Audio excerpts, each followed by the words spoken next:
This is the great secret of life. When Rhonda Byrne introduced The Secret to the world in 2006, it was met with a mix of skepticism and amusement by book critics. The premise seemed simple, almost naive. Think positive thoughts, and positive things will come your way. Hello. Will you leave me alone? I'm sick and tired of being hounded by salesmen in shops. I'm browsing, all right? Browsing.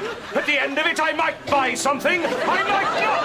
But you will not influence me one iota. Critics were quick to dismiss the book as a collection of unscientific New Age philosophies, wrapped in a veneer of wisdom but lacking substantial evidence. Yet, despite the mockery, The Secret struck a chord with millions. To date, it has sold over 30 million copies, cementing its place as one of the most successful self-help books of all time. So why did The Secret and similar works, like The Power of Positive Thinking or Think and Grow Rich, become so popular? The answer lies in the seductive simplicity of the message they offer.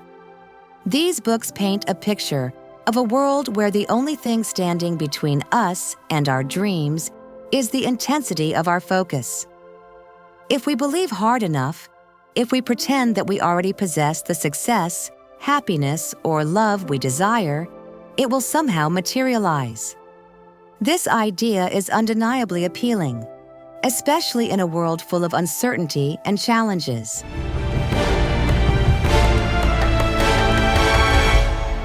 And now the great glimmering of truth can be revealed again. You know, this secret gives you everything you want. Happiness, health, and wealth. You can have, do, or be anything you want. I've seen many miracles take place in people's lives. Financial miracles, miracles of physical healing, mental healing, healing in relationships. All of this happened because of knowing how to apply The Secret. More than a decade after The Secret burst onto the scene, a new generation has discovered its core message, this time fueled by the rapid spread of social media. Platforms like TikTok, YouTube, and Instagram have become breeding grounds for modern-day manifestations. Teenagers share stories of how scripting, the act of repeatedly writing down a wish, has led to their crushes texting them back. Influencers host tutorials on how to manifest your dream future, with a fervor that echoes the enthusiasm of Byrne's followers. On Twitter, people manifest everything from financial windfalls to the release of a new album by their favorite artist, using hashtags and memes to spread the word. Manifesting, as it's commonly referred to, is the practice of thinking aspirational thoughts with the aim of making them real. It's never been more popular. In fact, from March to July 2020, Google searches for manifesting spiked by 669%. The concept has woven itself into the fabric of modern culture, becoming a meme, a trend, and for some, a genuine belief system. The allure of manifesting lies in its promise of control during times when we feel powerless. Like other quarantine-era activities, baking bread, learning TikTok dances, or tie-dyeing clothes, manifesting provides a sense of accomplishment with minimal effort. All you need are your dreams and the willingness to imagine them coming true.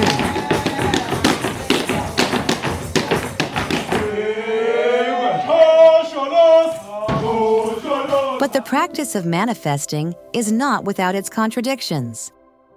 Depending on whom you ask, manifesting can be a free-form activity with no strict rules, or it can be a detailed ritual requiring precise steps. On TikTok, some users claim that simply watching a manifesting video means you've already manifested it into your life, while others argue that you need to connect with the spiritual world first. The methods can be as varied as writing your wish down 33 times for 3 days, or focusing on angel numbers like 1111 and 444, which are believed to carry special significance. The entire process can feel both deeply spiritual and oddly superstitious, depending on the perspective.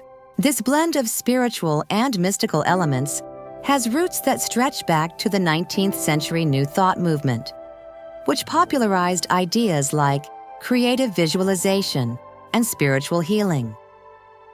The core belief that thoughts can become things, known as the law of attraction, has endured over the centuries, finding new life in each generation. However, these beliefs are not without their critics.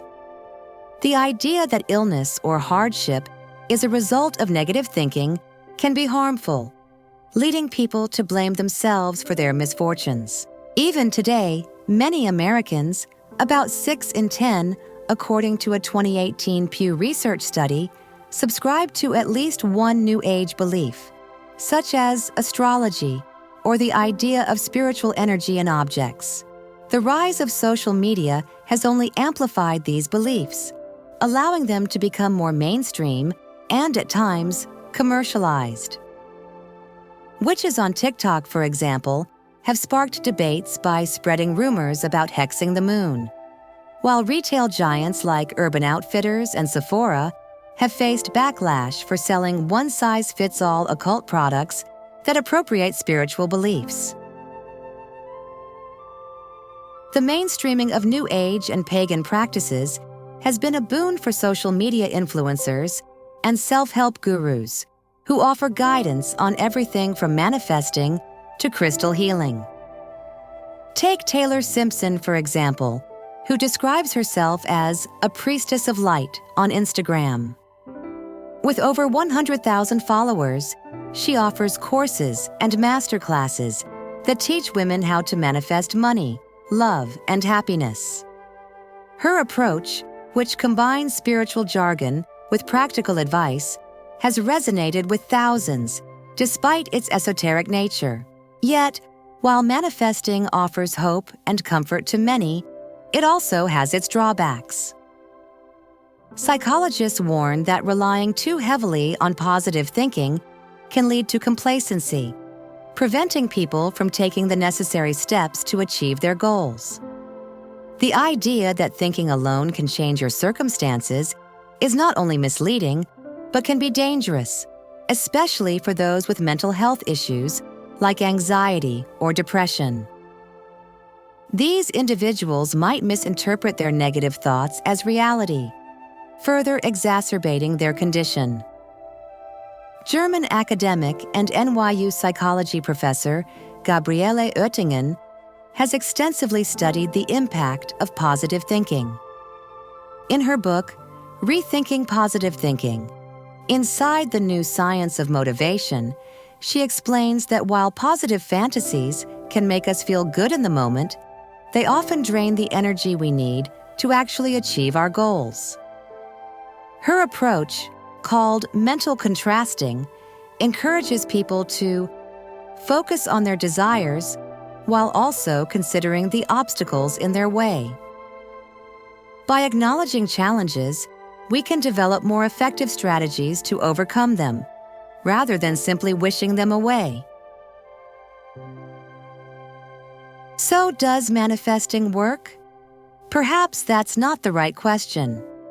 Like astrology, which enjoyed a resurgence in the mid-2010s, manifesting has become more of a cultural phenomenon than a serious belief system for many.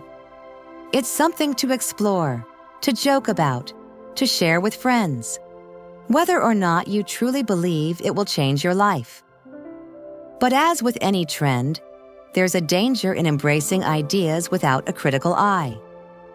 When people place their faith in manifesting, or in any belief system, without considering the facts, they risk falling into the trap of magical thinking.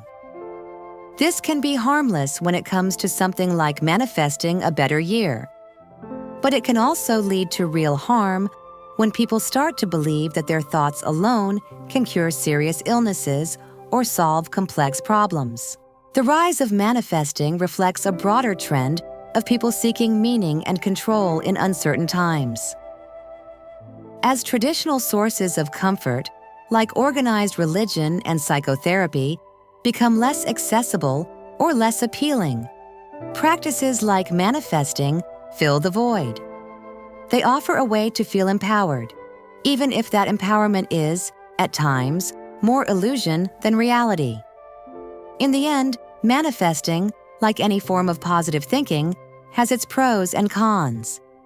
It can inspire people to dream big and to approach life with a sense of hope and possibility. But it can also lead to unrealistic expectations and a neglect of the practical steps needed to achieve those dreams. Whether manifesting becomes a passing fad or a lasting cultural shift remains to be seen. But one thing is clear: the power of positive thinking, for better or worse, is here to stay. In conclusion, the phenomenon of manifesting, popularized by Rhonda Byrne's The Secret and its predecessors, remains a deeply polarizing concept. On one hand, it offers an alluring and simplistic vision of life, where merely thinking positively can bring about success and happiness. This idea has captured the imagination of millions, spreading like wildfire across the social media platforms, where individuals share stories of their manifesting successes. However, this approach is not without its pitfalls.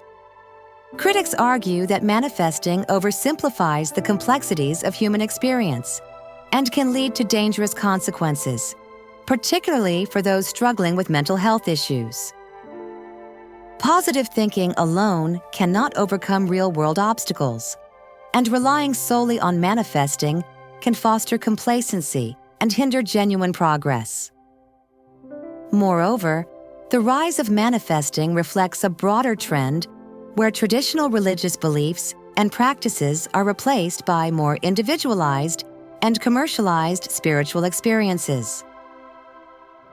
While this might offer comfort to some, it also raises concerns about the potential for exploitation and the spread of misinformation. Ultimately, while manifesting may offer hope and a sense of control in uncertain times, it is crucial to approach it with a balanced perspective, acknowledging its limitations and the need for practical action alongside positive thinking.